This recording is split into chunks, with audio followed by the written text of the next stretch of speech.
Is ingeskakel op Groot Plaas en ons gas saam met ons vanoggend Martin Booysen. Hy is die tegniese bemarkingsspesialis van biologiese gewasoplossings by Intelligrow. Martin, goeiemôre en welkom. Goeiemôre julle, goeiemôre alle kykers. Lekker om met julle te sit vanoggend. Martin, so kom ons skop 'n bietjie af. In die artikel wat ons gelees het, sê dit natuurlik plantstres is 'n groot probleem, maar wat presies is plantstres en hoekom praat die bedryf deesdae so baie meer gereeld daaroor? Dankie. Ek sou sê plantstres is eintlik enige toestand wat die plant se genetiese potensiaal inperk. Dit is nou iets soos biotiese of abiotiese stres, of dis nou lewend of nie lewend, wat op die einde van die dag maak dat die plant nie sy fokus en sy energie kan verskuif op om sy blare of sy vrugte of sy takke te groei nie, maar op die ou einde van die dag moet hy sy fokus verskuif om net te oorleef. Ek dink ons praat al hoe meer en meer heidaglik deesdae daarvan, want ons sit met groot weerskommelings, ons weer is heeltemal anders en ja, daar is 'n paar goedjies wat ons kan doen rakende dit om die plante voor te berei, maar ja, ek sou sê dit is maar as gevolg van die veranderende klimaat. So jy noem ook dat hierdie tipe stres is die stille opbrengsdief. Nou wat presies is dit en hoekom sê jy so? Dit was 'n lekker titel geweest wat ek natuurlik mee vorendag gekom het, maar ek sou sê ek noem dit die stille opbrengsdief.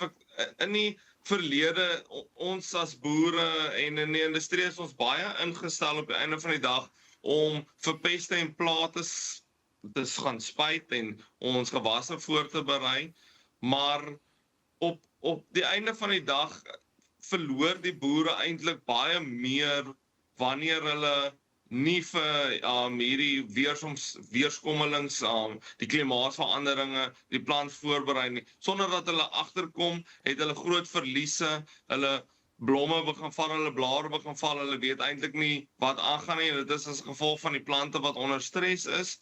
So ja, dit is eintlik twee goeders. Eerstens dat die ouens nie ingestel is om vir hierdie goedjies te reageer nie, maar op die einde van die dag ook omdat hulle nie eers agterkom, die plant is nog groen, alles lyk nog normaal, maar ja, die plant is nie heidaglik besig om normaal te groei nie en is onder stres. So julle ouens kom natuurlik baie meer gereeld uit op die lande en tussen die plante ensovoorts, maar wat sien julle tans op die plase, veral ook met hierdie uiterste weerstoestande? Ek bly in die Weskaap en moet sê dit is, ek dink nogals droog op die stadium. Dis nie droog nie, dink soos julle die weer nou gesien het, die mis en so help baie die koring, maar dit is, daar was lanklaas reën soos wat dit normaalweg sou gewees het. Oor die algemeen sou ek sê, ons sien hittegolwe, ons sien uitermate lang tye van nie reën van droogte, dan sien ons erge oorstromings. Dit is al die uiterstes op die ou einde van die dag en dit maak dit baie moeilik. Jou plant is heeltyd onder stres en jy moet heeltyd al hierdie klomp verskillende omstandighede beveg. Dit is nie dat jy net een ding moet beveg nie, jy moet 'n klomp verskillende goedjies beveg op dieselfde tyd. So Martin, kan jy dalk 'n bietjie uitbrei op wat dit is wat hitte of droogte eintlik aan die plante doen? So, as julle nou biologie op skool kan onthou, dan sal julle onthou dat 'n plant het huidmondjies. So wanneer jy natuurlik nou met hitte of droogte sit, eerstens gaan jou plant se huidmondjies gaan sluit. Wanneer dit gebeur, kan sapvloei nie meer so goed en verdamping vind nie meer so goed plaas nie. Ook jou plant het nie meer toegang tot genoegsame koolstofdioksied nie. Wanneer dit gebeur, dan het jy nie meer die verkoeling binne in die plant nie.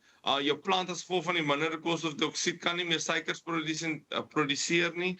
Dit beteken natuurlik fotosintese neem af. Fotosintese is baie belangrik van ons plante om energie te maak, om hulle groei te gaan fokus op seker goed soos om vrugte te vul.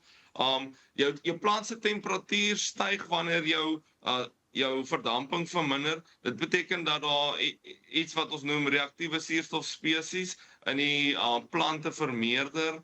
Wanneer dit gebeur, kan dit binne in die plante die klorofil brand, dit kan die selwande brand, dit kan 'n klomp prosesse binne in die plant aanskakel. Dit maak ook dat jou plant se hormoonbalans verander, absisiensure begin vorm, salicylsure en sekondêre metaboliete wat die plante op die einde van die dag beskerm. Nou skuif die plant sy groei, kragtigheid en sy vermoë om vrugte te vul en vir jou 'n oes te lewer, skuif hy nou dit op die einde van die dag om te oorleef in plaas daarvan om vir jou 'n goeie gewas te lewer vir die seisoen. Martin, ons gaan nou weer met jou gesels. Dis ons gas op Grootplaas vanoggend, Martin Booysen, hy's die tegniese bemarkingsspesialis vir biologiese gewasoplossings by Intelligrow. Ons is terug op Grootplaas net hierna. Welkom terug op Grootplaas. Ons gas saam met ons vanoggend Martin Booysen, die tegniese bemarkingsspesialis vir biologiese gewasoplossings by Intelligrow. Martin, so jy het ook genoem dat biologiese oplossings dalk kan gebruik word in hierdie stresbestuur. Hoe doen ons dit? Ja, wel, ek sou definitief sê biologiese oplossings is nie 'n kits oplossing nie. Daar's 'n klomp verskillende nuwe toetreders in die mark. Daar's 'n lekker groot nuwe portefeulje. By Intelligrow sit ons alles bymekaar op die einde van die dag. Ons het klomp verskillende insetverskaffers en ons het die voorreg om 'n totale program bymekaar te sit. Elke plaas is verskillend, elke omstandigheid is die omstandighede is verskillend op die plase en jy moet elke plaas as 'n individu hanteer op die ou einde van die dag. Ons kan sekere biologiese oplossings, kom ons sê soos jou mycorrhizas of jou bacillusse of jou trichodermas kan ons gebruik om ons wortelgesondheid te verbeter. Ons kan sekere biologiese produkte gebruik, byvoorbeeld om aminosure te lewer of om osmotiese beskerming te bied. So, eerstens, hoe doen mense dit? Ek sou sê as mense doen, moet jy dit voorkomend doen. Jy kan nie 'n pleister plak nie en ons kan definitief ook nie met biologiese oplossings die weer verander nie. Dit is iets wat jy jou plant moet meer sterker kry. Jy moet sistemiese verwronge weerstand kry en of geïnduseerde weerstand kry en ja, jou biologiese oplossings kan vir jou klomp goed bied. Ons is gewoond van die chemiese industrie af dat jou chemie vir jou een ding doen en dis een ding alleenlik, maar hierdie biologiese oplossing het regtig meerdoenige doel. Hulle verrig baie verskillende funksies binne in die plant vir ons. So Martin, soos wat dit klink, is daar nie 'n vinnige kits oplossing vir hierdie nie. Daar's baie werk wat gaan ingaan nie net in die biologie in nie, maar ook van die boer se kant af om seker te maak alles is hoe dit moet wees. Maar waarmee moet produsente begin as jy dit nou moet verduidelik stap vir stap as hulle nou hulle gewasse beter teen stres wil voorberei? Ek sou sê begin by die wortels. Op die einde van die dag, jou wortels is jou maag van jou plant en van jou wortels af, gewoonlik gaan hierdie stres gepaard saam met toegeslaande gronde, dit gaan met soutstres, dit gaan natuurlik met ryp en die tipe van goedjies, maar as jy 'n sterk wortelstelsel het, op die einde van die dag en jou plant is gesond en hy het al die verskillende minerale en so om sy prosesse aan die gang te sit en vir homself suikers te produseer deur fotosintese en proteïene te kan vervaardig, dan het jy 'n gesonde plant. So as jou wortels gesond is, dan sal jou plant gewoonlik gesond wees. So fokus sterk op julle wortels, maak seker julle gebruik van hierdie voordelige organismes, maak jou huis reg van jou wortels en dan sal jou plant ook gesond wees. Martin, so as jy ons produsente en kykers kan los met bietjie praktiese raad vir die komende seisoen, wat sou daai praktiese raad wees? Ek sou sê ons moet ophou om half in hierdie silo's te lewe.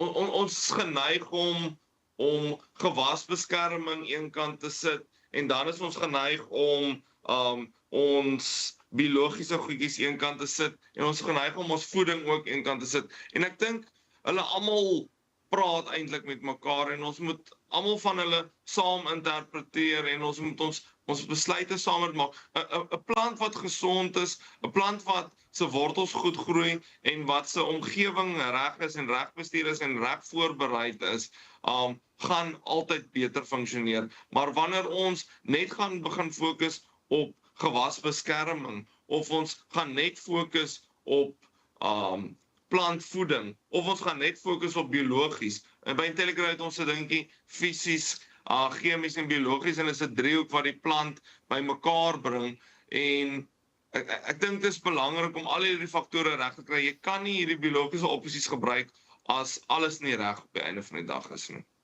Martin, baie dankie vir jou tyd vanoggend. Ons waardeer dit. Dis 'n Martin Boysen, tegniese bemarkingsspesialis vir biologiese gewasoplossings by Intelligrow. Dis alwaarvoor ons tyd het op Groot Plaas vir vanoggend. Ons hoop jy het dit saam met ons geniet en dan kuier ons weer môreoggend.